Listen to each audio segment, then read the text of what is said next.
You guys know me. I can never pass up a good mystery. Welcome back, Troglodytes, to your daily dose guitar information, the Trogly's Guitar Show. We're in for a real doozy tonight. So, base level, this thing might not seem that crazy. It's a limited colors edition 1990 Les Paul Standard in your nice translucent blue finish. What is so weird about this Trogly? Just wait a minute. Trust me, this gets good. We need to do some history. In 1990, there was a limited edition of 6 different guitars. They had 4 Les Paul Standards and 2 Les Paul Customs in these really cool translucent finishes. They were a limited edition. They were marked on the back of the headstock Limited Colors Edition. And I actually bought a set of these a while back that you can check out in this episode if you want to see more of them. But just for reference today, I pulled out the blue one. You've got the gold hardware, you've got the cream plastics, you've got our golden speed knobs, and you can see through to see the beautiful blue finish. But then you flip over to the back, it's a very dark blue. It could be mistaken as black from far away, but most time it just appears a really deep blue. And take a look at our tuner style, as well as the limited colors edition decal. Now let's pull out the one we need to talk about today. Looking pretty similar, but oh, our headstock logos are different. So this has the correct 90s era one, whereas this one has a more modern style Gibson logo with Grover style tuners. But now we flip it over to the back. This one is also dark blue, but you can definitely see a lot more black in it. Here's a side-by-side comparison. You really can't tell this one's blue until you start to get it in the light. So okay, that's interesting. But now we get to the back of the headstock. You don't have the limited colors edition decal, but here's where things get real interesting. Normally these will have a serial number like this. It'll be 9XXX0 for 1990, then you'll have digits under 500 for your last 3 and a Made in USA. But this one does not have a Made in USA stamp. Oh, so weird, right?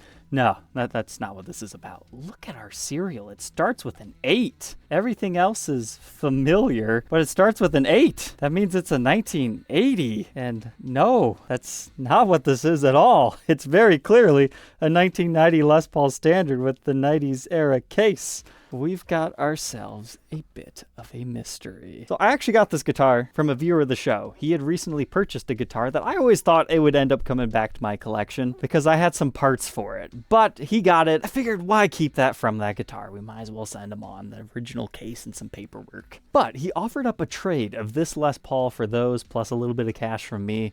And I almost let this deal go south and not take it. But at the end of the day, I took it simply to reunite those items with that guitar and just for this fun video. Because I knew pretty much from the start that there's probably going to be no firm, definite answers on this. And now that I've seen the whole headstock situation and I've compared them side by side as far as everything else, I think my gut on this being a re-necked 1990 and they messed up the serial number when imprinting it on the headstock might actually be the truth, but I don't know. I mean, it makes sense. Put the new neck on. They want to keep the original blue, so they just kind of spray it lightly black to match things. That seems to be the most logical at this time, especially because of right here. It looks like there's some trash in the finish right here that got sprayed over, but let's go ahead and throw it onto the workbench to take an individual look at its parts and specs. My first thoughts could be wrong on this, but we'll definitely have to break the blacklight out for this one.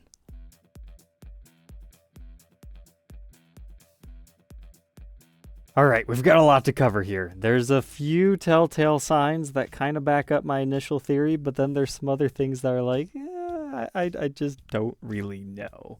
So, when you've got a mystery guitar like this, you should clean it, because just because it looks like there's some trash in the finish doesn't mean that it's actually in it. It could just be nicks and dings, and that's kind of what this appears to be. However, this looks like the top might have been re-clear coated at some point in time, because usually a ding in the clear coat would not look like this, but if somebody put a new coating over top of small dings, it is possible. But you can definitely tell something is up in this area, because you can actually feel the slight unevenness in the finish. But I actually have more to the tale here. We have photos of supposedly the original owner with this guitar from the early 90s. How cool is that? So it appears to have been a young woman using this. Now, how do we know this is actually the guitar and not just somebody including some random photos that they found online that they printed out? Well, you've got some identifying characteristics. especially on this photo. So look at the wood grain by her hand. That same W grain pattern matches right over here. Also right up here by the toggle switch, you kind of got that Z. You've got it right here too. So that's a match to me, but you can see that she had some sort of a black gaffer's tape or something over here. And things like that can make a Gibson Nitro finish look a bit strange and make it uneven. So that is a potential explanation there, because it really only feels strange right where that was. And then if you were wondering about this weird discoloration over here, it's a sticker shadow. It's kind of hard to see what it is, but it almost looks like a little dog. It's a shame it was removed. This is why I always tell you, if you buy a guitar with stickers or a signature on it, never remove it. Just because you can remove it doesn't mean it's going to be gone. This is a sticker shadow. So what's happened here is the rest of the clear coat has started to amber over, and that also occurs over top of the finish. You just don't notice it until something's been shaded over. But this was definitely a bar baby because it's got lots of nicks and dings and impressions all over it. This thing was well used. I also noticed something over here by our controls. At first I thought, uh-oh, some sort of a break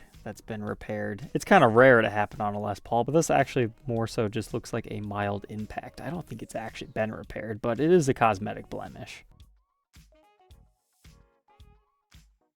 But now let's take a look at our pickups. This is an error correct set for the early 90s. Because if you're curious, how do I know this is a 90s model, even though the serial number says it's 1980? It's just the construction. The way this thing looks, it's got too good of a top carve to not be a Heritage Series from 1980. It's got the two-piece top. The way things look and feel, it's just an experience type thing. This feels just like every 90s Les Paul that I've ever had, with just a few anomalies. But these things get mislisted as Tim Shaw's all the time. So this is an early 490 series pickup. It's basically the earliest version of the 490R in the neck and the 498T in the bridge. They're really easy to identify due to their really obnoxiously large base plate screws that are a chrome color, but they still have the patent number on it. But if I remember correctly, it's around early 1993 when they make the switch into the Gibson USA base plate. So pickups are original. How about our routes? Well, it's short neck tenon construction, which is what I would be expecting. I don't see any particular marks in here, although usually you'll see some sort of a bare finish somewhere. So that's another reason why I think maybe this had another finish applied over top the original at some point in time. For example, here's a look at one of the trans white ones that I found photos of on Chicago Music Exchange's website. I couldn't readily find any blue ones, and I haven't tore my other one apart yet, so I'll have to revisit this another day to know for sure. But now our bridge and tailpiece. The bridge is nice shiny gold. It has been replaced. This is a PW branded one. We should still have a Schaller made in Germany. The tailpiece has the correct patina, although is missing the casting mark on the back. So it's pretty obvious that that was replaced as soon as I looked at it. But the original one is in the case if you wanted to put it back on. However, it is severely collapsed, so probably best just to keep as a relic rather than put it back on, unless you like buzzy action in the middle strings. Can you clamp them back into place? Yes, but usually once the metal is bent, it just rebends. Being a new bridge, this might be good to know that the saddles aren't actually notched. So next time you change the strings, take a rubber mallet and just hit the strings right here, and that should make your impression. Now there's no way to actually identify those pickups, which one you have. Sometimes it's 490R, 498T, but sometimes in the early 90s, it's like what we have here. It's actually the 490R, 490T. So a 498T would be twice as hot. But this one is 7.12 k ohms, but the neck is 13.32.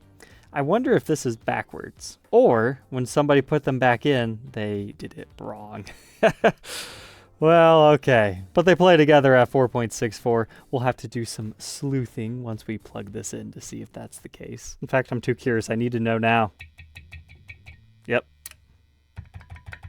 Switch is backwards. I suppose while I fix that, we can take a look under our poker chip. It's weird. The shaded areas like under the pick guard and poker chip actually aged green. You can see that similar phenomenon over here. And same thing is true by our bridge and tailpiece. So there we go. We're looking much better now. And these knobs are likely original. We'll talk about why I took them off on the back. It's just a golden speed knob. But putting some of these parts back on, I realized something else. Our pickup rings have been replaced. If you look really closely, you can see a slight color difference between them, but it's a really good match, and sometimes they don't perfectly match anyways. But I did notice these are significantly thicker than they usually are, because the 90s ones are well known for warping and cracking. So you can really tell the difference on how the original neck pickup would look versus how chunky this one is.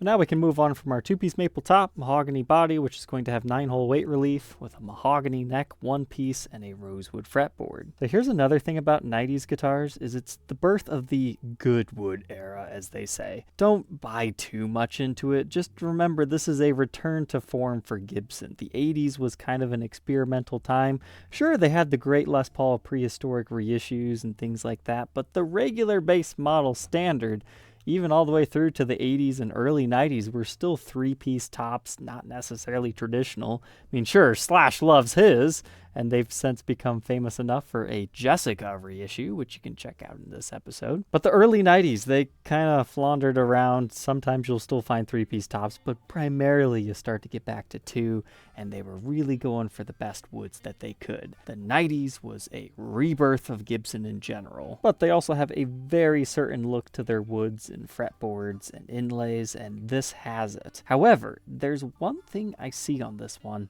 that lends me to believe that maybe, just maybe, this was re-necked. A trained eye can see that there's a little bit of glue seepage by each fret and a little bit of chipping to the rosewood. Usually that will occur if somebody has done a refret on a guitar. You can also see some areas up here that just looks a little bit weird, like it reflects the light. That is glue seepage. So what I believe happened is the original neck got damaged, but they took the fretboard off and put it back on a brand new neck. And of course you have to refret if you do that. But you're probably like, hey Trogly, it has fret nibs. Well, as the glue seepage shows, they probably just put new binding on it at that point in time. Or maybe salvaged the original. Fret nib retention refrets are a thing if you've got the patience for it. But not all the frets have the chattering, like the first fretting area is really not that bad. So I could be looking too far into it. However, that is a very real possibility in my eyes. But our nut measure is 1.71 inches, increasing to 2.06 by the 12th. First fret neck depth 0.83 and 0.97 by the 12th seems about right. Here's a look at that neck profile at the first fret and the 12th fret. A 60s neck profile, that's a C shape. Nothing out of the ordinary, so it's not like they put a giant neck on it.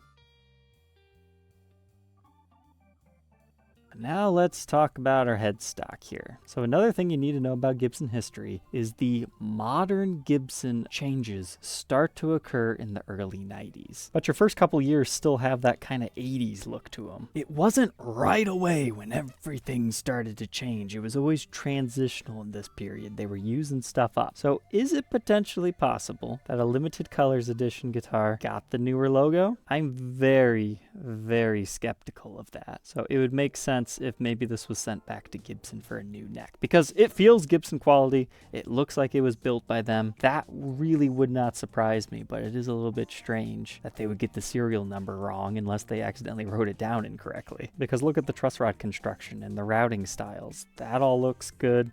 It functions both ways just fine. But some of the earliest models that I know of that feature this are like the 1991 Super 400 Custom. We've documented those in the past, so it's just on the brink of happening. Here's a look at our truss rod cover. It just says standard on it. It's got some light cracks to the loops. But if you're wondering why I have a tuner off, let's flip to the back to talk more. I took that tuner off to see if there was any additional evidence of other models being on here. Because many times in the limited colors edition, contrary of what I showed you earlier, the Gibson branded one, most of them have the Kluson style, but occasionally you'll find a standard with the custom style tuner. But what's cool about those is they don't actually have a pilot screw. They actually have 3 barbs, I believe. So I was trying to see if this was a converted neck with the barbs in the wood. When it comes to really high dollar guitars like Bursts, you always have to take the tuners off to see if anything else has been underneath. But this does look correct. Only these Grovers have been on it. But if it was re-necked, you could choose literally whatever you want and it would be the original set, right? That doesn't really necessarily answer anything for us except for the photos. This one, it's too cut off to tell anything, but it's got the greatest definition. This one, we're kind of far away, and if we can believe a previous seller that it was taken in 1991, sure enough, those look like Grover tuners to me. So could it be that this was custom ordered by that lady to have a freaky serial number? Because depending on when these were taken, is it such a far stretch of the imagination that that lady could have been born in 1980 on the 241st day of the year, and they wanted to replicate that on this guitar? The finish on the back feels right. There's no like weird areas. I mean, on the back of the body, we kind of have this strange spot that didn't polish out. That could be like some sort of a touch-up. But this was clearly gigged and used. I mean, maybe they just resprayed the entire thing because she didn't want the wear and tear to go away. I mean, that's also a possibility. Because something else that goes against this guitar is if we look in here, you can see all the solder joints have been touched up a while ago. That's not factory stock and original.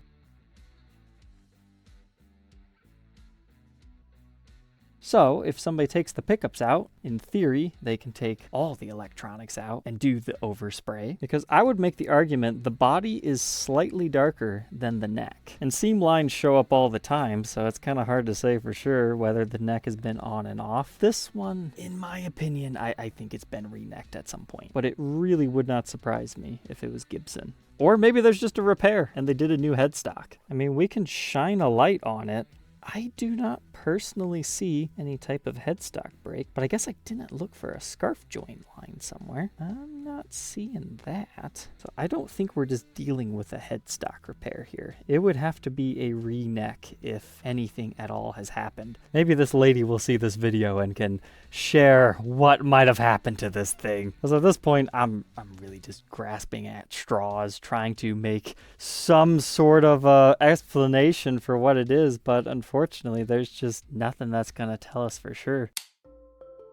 Because I know what you're thinking. Just do a blacklight test, Trogly. That's going to tell you everything. Well, the problem is, if the whole thing was refinished or resprayed, it's gonna blacklight just fine. A blacklight test is not a foolproof system. It's just a good way to see if there's been a touch-up somewhere. And this all looks even to me. Although those photos are blacklighting very interestingly. I didn't know old photos did that. That's cool. But here's a look at the top to show you. Once again, it's even. You just got your shadows underneath those. You can see your sticker. And even this area that I was really suspicious of looks even. And our headstock is looking fine. Neck join doesn't look all that suspicious. Although you can see that color difference I was talking about here as far as the base color of it. So what I thought was going to happen, happened. There is no explanation. Personally, I'm not confident enough to say that it was like an error stamping at the factory. That's what I was really hoping for, because then I probably would have kept it because it's an anomaly. My gut tells me something happened to this guitar, but I would rather have this than a headstock break. And I've seen some really crappy headstock repairs on these models in the past, because these limited colors, they used to be relatively common on the used market, but they've dried up in recent years, and people are slowly getting more interested in 90s models. But we can take a second to go around the edges. You've got some deep nicks and dings over there. Still have our original golden output jack. You've got a golden strap button. This one looks more like chrome, but it's probably just worn off. Toggle switch is looking okay here. And again, all the buckle worming. But what's really unique to me is on the neck, you see all those specks, nicks, and dings. And knowing that a lady used this guitar, it kind of makes sense. Maybe she was wearing a ring or some sort of a bracelet that just kept dinging against it, and that's why we get these kind of unusual looking dings to it. But there you go. Read it in Weep. A mysterious 824103888. What's really cool is if you compare this to my other one, it's right within the range of all the other ones. So this one's 241 and this one's 255. So it's really just that mystery first digit and the Made in USA stamp situation. But all said and done, this one weighs 9 pounds, 13.9 ounces. Let's go ahead, plug it in, and hear how this one sounds.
I actually really like this 490R 498T set. There's something special to it. Like, I've played other ones before, it has been a while, but I don't remember the other sets sounding quite as nice. That bridge has a nice round sound to it. It's not over the top and bitey on the clean channel.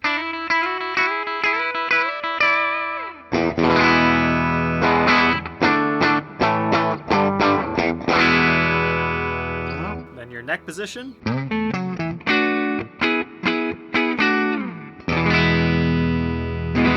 It's got that same roundedness to it.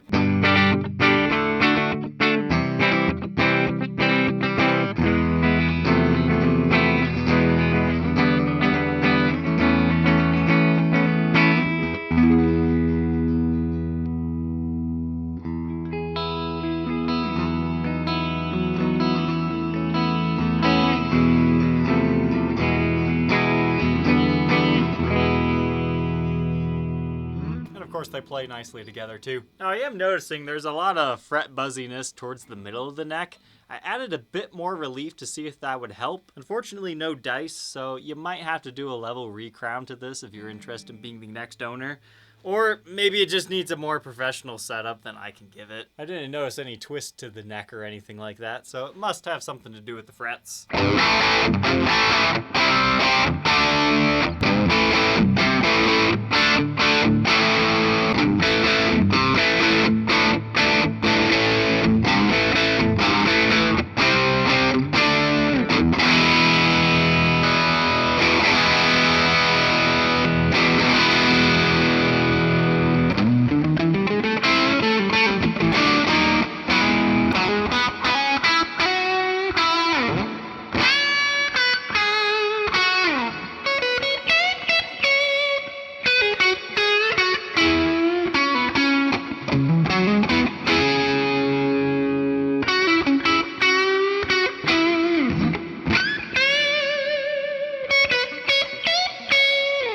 Neck pickup has a great solo lead tone.